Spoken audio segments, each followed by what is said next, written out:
Brock Purdy being the quarterback of the 49ers. And obviously, his inexperience going up against the GOAT. Can you really phrase it in another way? Who the hell is coming out of this game with that 49ers defense or Tom Brady in that offense? I'll be honest with you, Kev. I have more faith in that 49ers defense simply just because when you look at their defense going up against a team like the Buccaneers, who in the past have had a really good offense, I would say the Bucs would win this one quite handily, but that has not been the case this year. The 49ers have the edge defensively over the Bucs because the Bucs offensively, it is tough to watch them. We could look back to when the Bucs played the Saints on Monday night, and it took pretty much 57 minutes for the Bucs to get their act together and string along some drives to be able to get some points on the board. But those first 56 minutes of the game against the Saints, the Bucs couldn't do anything. They scored 3 points. Brady was getting frustrated on the sideline. He was probably cursing up a storm on the sideline just because they couldn't get any consistent drives going. And like I said, if it wasn't for the last 3 minutes where Brady was able to lead 2 touchdown drives, with one being the game-winning drive for Tampa, Tampa was probably going to lose that game. And for them to beat the Saints by 1 point, 17-16, that is not a good look going into this game. Granted, they won the game, but it took pretty much a little bit of Brady magic and a little bit of luck for them to win that game. And you really can't have that going up against the 49ers. The 49ers, albeit they lost Jimmy G for the year due to a broken foot, you got Brock Purdy in there, third string quarterback. And I will say, with him coming in relief for Jimmy G last week, he played solid. And all things considered, I thought the 49ers were still effective. They put up over 30 points in that game. The defense was able to force turnovers against Tua and the Dolphins, like Kevin just outlined in the lead up. And if that 49ers defense is able to bring effective pass rushes against Tom Brady, which I will say when it comes to the Bucs offensive line this year, it's been questionable.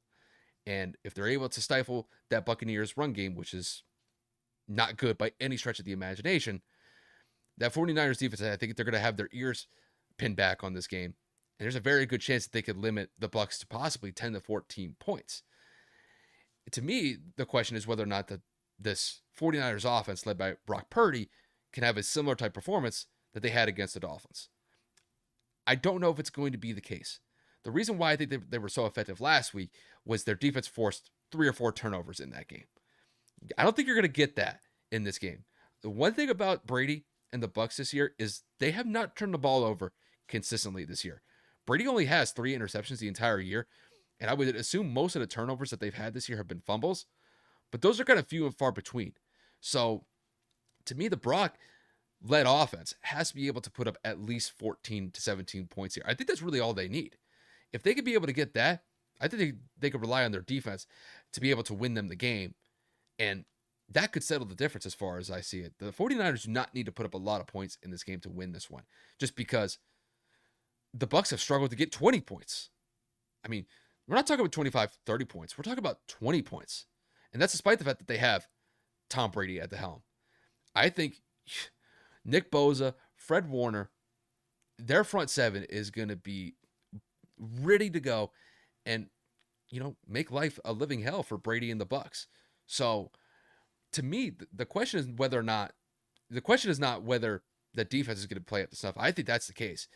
I think it's whether or not that Brock's going to be able to get it done against the Bucs defense. And I think when you guys got Christian McCaffrey, Deebo Samuel, Brandon Ayuk, and Kittle, you can throw Jawan Jennings in there for extra credit. I think that's more than enough pieces to be able to overpower this Bucs defense, albeit a good defense in Tampa. And I think they could probably get somewhere around 20 to 23 points in this game. So as far as I see it, I got the 49ers winning this one. I'm going to say by 7 to 10 points. I think they're going to be able to shut down that Tampa-led offense, or Tampa offense led by Tom Brady. And I think overall, I think the 49ers win this one fairly comfortably. I just see this result playing out on Sunday. And to me, unless the Bucs can put up 20 points in this game, I don't think they're going to be able to win this game. The 49ers defense is just too good as far as I see it. I got the 49ers as well. I think it's going to be a blowout. You've already outlined plenty of information. The Bucs offense struggles. Their defense has days off, like I had said before. We're talking about the league's best defense with one of the best pass rushers in the game. I will highlight, though, there are some injuries to pay attention to on the San Fran side. Nick Bosa, limited with a hamstring injury, didn't practice on Thursday. Debo Samuel, a quadriceps injury. He was limited at practice today. Christian McCaffrey, he was limited on practice today as well with a knee injury. And then Eric Armstead, another defensive end that helps and assists Nick Bosa on the other side. He was also limited with a foot and ankle coming off of his injury from earlier this year, if not last year. And he was limited in Wednesday's practice. So, some big key components here for both the offense and the defensive side for the 49ers to monitor, and hopefully they'll be cleared to play for Sunday. But at the end of the day, even if they don't play, I mean, hypothetically, if Eric doesn't play, and if maybe Debo doesn't play, I think that San Francisco has enough weapons offensively to do what they need to do. Lean on the run game, do what you need to do. Obviously, you have McCaffrey if he's available, and so on and so forth. I think that the 49ers are one of the best teams in football, especially when they're able to get to the quarterback and force turnovers. This defense is no joke. This offense could have Joe Namath at his age right now just throwing dump passes to Christian McCaffrey with 15 receptions, and I still think that that defense is going to find a way to either force Tom Brady to turn the ball over with a strip sack, force him to throw an interception, force a fumble. I mean, this defense is just swarming. 4 turnovers last week against a younger, mobile Tua Tagovailoa. Obviously, it was 3 against him and then 1 against the backup, which was Skylar Thompson, if I'm not mistaken. We're talking about a 45-year-old Tom Brady that isn't exactly a mobile quarterback in the slightest.